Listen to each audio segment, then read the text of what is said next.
Tentara Pertahanan Israel atau IDF gagal memata-matai pasukan perlawanan Islam di Lebanon, Hizbullah. Pasalnya, balon mata-mata milik militer rezim Zionis ditembak jatuh oleh Hizbullah.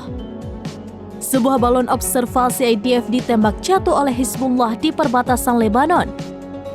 Dikutip dari The Times of Israel, informasi ini dibenarkan oleh militer Israel sendiri.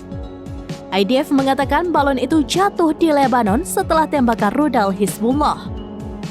Video detik-detik balon mata-mata tersebut terjatuh pun terekam kamera dan dibagikan di media sosial.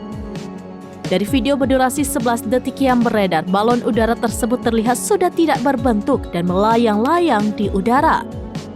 Mereka mengaku tidak takut jika nantinya militan bersenjata itu mengambil informasi dari sensor dan kamera di dalamnya. Sementara Hizbullah mengaku bertanggung jawab meluncurkan rudal ke balon mata-mata Israel. Tidak hanya menembak jatuh balon observasi IDF, mereka juga mengklaim menyerang posisi militer lainnya di dekat komunitas Adamid.